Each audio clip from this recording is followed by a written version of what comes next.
ગુજરાતમાં નાના મોટા અનેક ધોધ આવેલા છે. એમાં પણ ચોમાસાની સિઝન ચાલુ છે ત્યારે સતત વરસી રહેલા વરસાદના કારણે અનેક જગ્યાએ નદી નાળા અને જળાશયો છલછલ થઈ ગયા છે.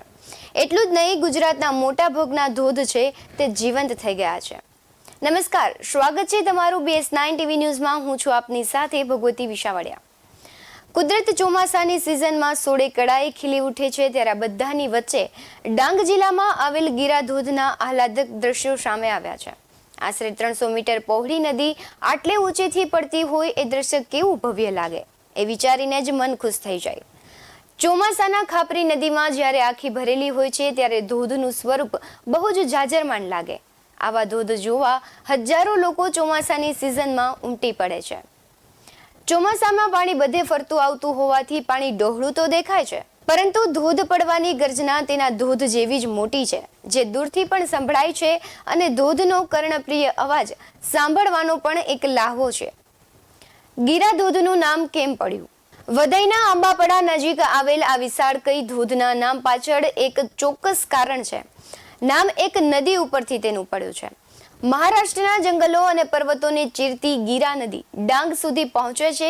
અહીં આંબાપડા નજીક એક ઊંચા ખડક પરથી આ નદી સીધી જ અંબિકા નદીમાં ખાબકે છે અને ગીરા નદીના નામ પરથી જ આ વોટરફોલને ગીરા ધોધ નામે ઓળખવામાં આવે છે.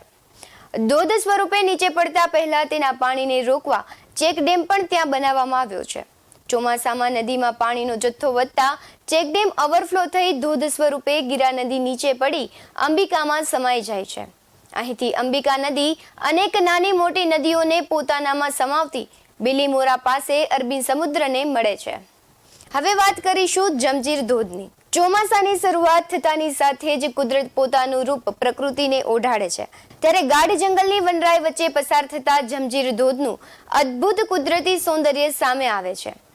જંજીર ધોધ જોવા માટે ઠેક ઠેકાણેથી પર્યટકો આવે છે ત્યારે 30 ફૂટ ઉપરથી પડતી જળરાશિને નિહાળીને લોકો પણ દંગ બની જાય છે. આ ધોધ ગીર સોમનાથ જિલ્લાના જામવાડા નજીક આવેલો જંજીરનો ધોધ સમગ્ર ગુજરાતમાં પ્રખ્યાત છે. આ ધોધનું સૌંદર્ય જ એવું છે કે તેને નિહાળવું અને માણવું એ એક લાહવો છે. જોકે આ ધોધને દૂરથી જ માણવાની પણ એક મજા છે.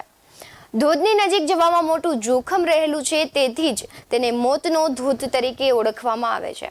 માટે તેને નિકટથી દર્શન કરવા જોખમ ભરેલા છે. જંજીરનો ધોધ શા માટે તેને કહેવામાં આવે છે તેની પાછળ પણ એક કથા જોડાયેલી છે. ભગવાન પરશુરામની તપોભૂમિ અને તેમના પિતા જગમીદન ઋષિનો આશ્રમ અહીં નજીક આવેલો છે. જગમીદન ઋષિના નામ પરથી જ આ ધોધનું નામ જંજીરનો ધોધ પડ્યું છે. શાસ્ત્રોમાં ઉલ્લેખ પ્રમાણે પરશુરામના માતા રેણુકા અહીંથી જ વસ્ત્રમાં પાણી ભરીને આશ્રમે લઈ જતા હતા. અહીંથી જ રાજા સહસ્ત્રબાહુ જગમીદન ઋષિ પાસે રહેલી કામધેનુ ગાય ઝૂંટવીને લઈ ગયા હતા.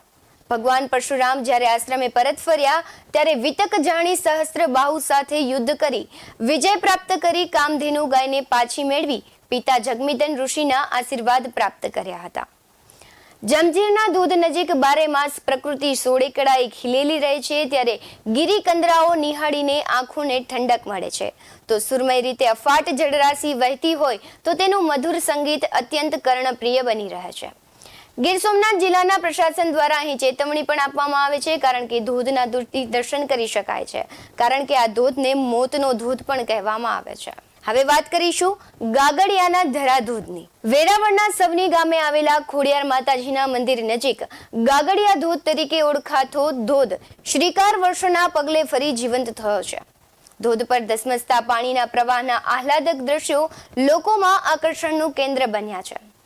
સવની ખોડિયાર મંદિર આજુબાજુના વિસ્તારોમાં ખૂબ જ પ્રખ્યાત છે ત્યારે આ મંદિર ચોતરફ કુદરતી સૌંદર્ય વચ્ચે ઘેરાયેલું રમણીય ધાર્મિક સ્થળ છે. કહેવાય છે કે ગાગડિયા ધોધના સ્થળે માતા ખોડિયાર પ્રગટ થયા હતા.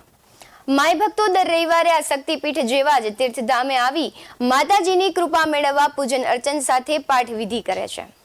આ ઉપરાંત મંદિરની આજુબાજુમાં વહેતી ગીરની હિરણ નદી વહે છે.